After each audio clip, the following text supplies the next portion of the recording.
Peter, I'm so excited because on today's show, we are at a 5,000 square foot castle here in Squamish. It's got its own turret and it's worth $2.5 million.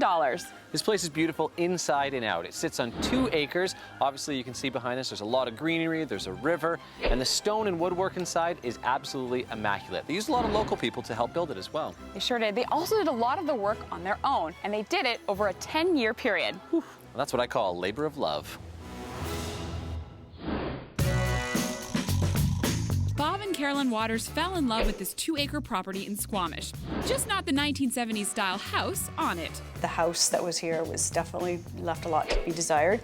And we had just had our baby, and the thought of having my baby crawling around on this green shag carpet just didn't sit well with me. So the couple set out to replace it with their dream home and enlisted the help of some local talent, including builder-designer Bert Mitchell. We became very good friends, and which was a bad thing in a way, because we both fueled off each other. He'd challenge me to find materials, I'd find the materials. And we actually set up a complete mill site in here to process all the wood that we brought in.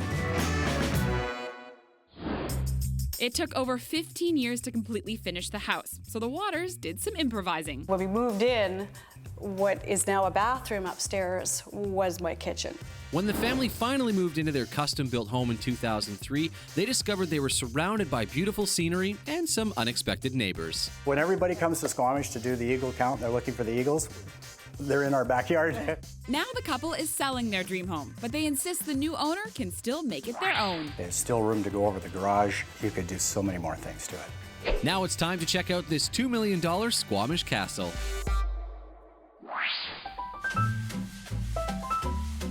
We've made our way upstairs and we're standing in your master bedroom, and we were saying a few minutes ago that the house is over 5,000 square feet, right? That's right. But everywhere feels so cozy. You know, you could have probably made this much bigger, but who really needs all that? No, it's actually perfect for us. It's my oasis. I like to come here. It's the back of the house, so I don't hear anything happening on the street. The kids are where they're going to be, but this is where I like to be. Let the kids get in trouble and you can have your own spot. Who You cares just what they're pay doing? nothing. Yeah, exactly.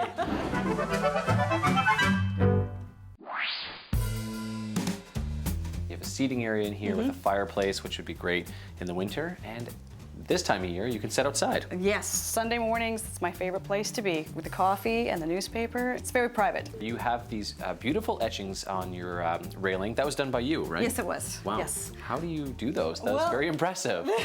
I have this set up in our garage, which is not really a garage, it's my workshop. This particular image on the glass is one that I wanted to have as depicting what I see when I look out my windows. I'm really impressed. That is amazing work.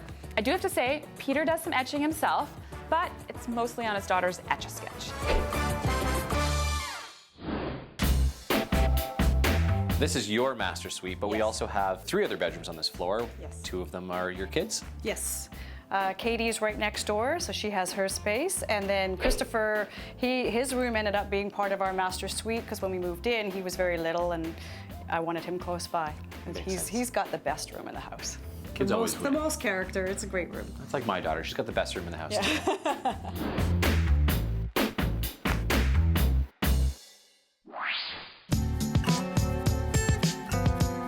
Of course, we have to talk about your huge bathroom that's beautiful in there. Who designed that? I did. Okay. Well, Bob helped a little bit on that one too. Of course, a little bit, right? I wanted a big bathtub that's a jacuzzi tub, but it's big enough for 2 people. That's important. And the steam shower is what he wanted because that's very soothing for him after his days of work. You've got your patio where you can relax. He's got the steam shower. Everybody wins. Everybody wins, yeah.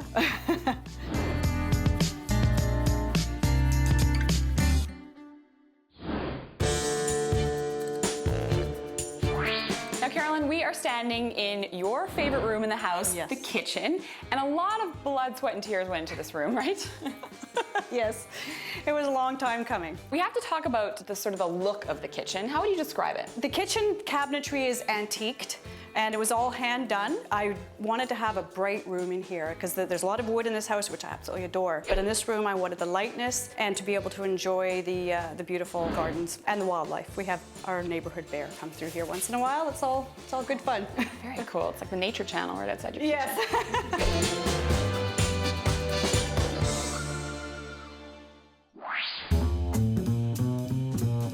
This is your kitchen. You thought it up. This is your vision.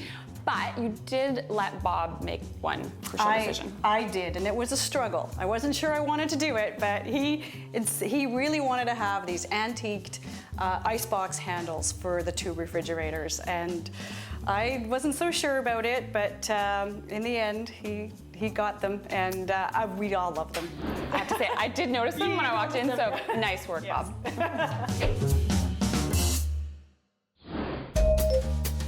I'm not much of a cook myself, but I heard you had the newest thing, a steam oven. A steam oven, yes. A steam oven is a way to reheat food, or it's actually a steam convection, so we can cook roasts in it, or I reheat food there. It's using steam versus microwave, so it's a much better, much healthier way to reheat food. Do you think I could still do a microwavable dinner in there?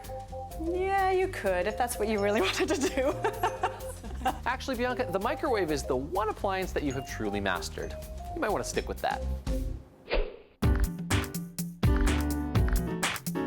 The other thing that sort of strikes you when you walk into this kitchen is that beautiful archway. It's actually basalt from the Squamish Valley. Who would you hire to put something like that in? We have one of the best stonemasons in this area. He's a German fellow who lives out in the valley. He has done the archway, he's done the fireplace, he's done the tower. And walking through that archway takes you into the beautiful living room where you've got that stone fireplace. Yes, yes, we do. You must do a lot of entertaining in there. We do.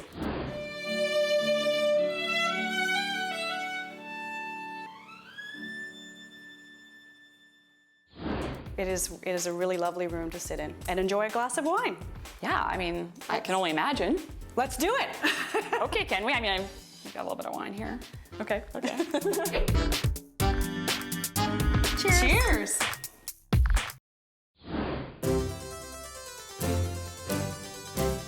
Bob, we're standing on the 2nd level of your house, kind of in an interesting area, but I want to talk about the outside first. You call the outside a Tudor style, is that right? Tudor style or a manor house is what the kind of theme we wanted to present. Makes sense, but I call it a castle, because that's what it looks like. You drive up, everybody calls it the castle house. Where did the idea come from? That's interesting. It just kind of morphed. It's, you know, I don't know how that all came about. Just one day we just started to build, and this thing erupted out of the ground. It became a castle. It became a castle. It became a castle. And you're the king, you have your queen, and of course every castle is not complete without the knight that's behind us there. And you almost have a moat around here. Tell us a little bit about the water that's around your house. Well, the house is surrounded by 3 salmon-bearing creeks, and they move right all the way around and out the other side. And if we were to dig the driveway up, we'd have a moat. Yeah. But you'd have to furnish me with some crocodiles or alligators. And have a drawbridge to keep everybody out. That's right. Well, Peter, if you're going to build a moat around that castle, you should probably include a trebuchet, just to kind of get rid of those unwanted guests. Lots of nature around here. You mentioned earlier you get to see eagles and all the fish here. We have 2 acres in here. One of the highlights of this property is the birds that come in here and the songbirds in the morning. We have bears that migrate through the property and up through Alice Lake, through the provincial park, and it's pretty special. Let's move inside and talk about all the wood. There's a lot of wood in this house. What kind is it and where did it come from? I was lucky enough to find this wood through some friends that sourced it for me. Most of it is the bulkheads of bridges, logging bridges that were put in the Tweedsmuir Park, Bella Coola region when they were logging up there back in the 1940s. I imagine it was a lot of work making the railings and all the intricate pieces around here. Yeah, it was.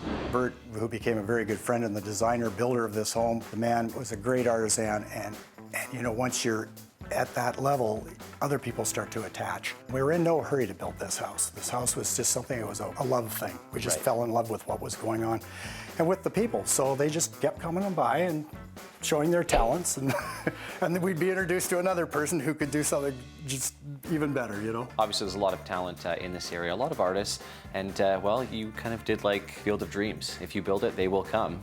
And they did. They did. They did. And we were extremely pleased and fortunate to have met the people that came and helped us with this project. It was awesome. I can imagine. They did a beautiful job both inside and out.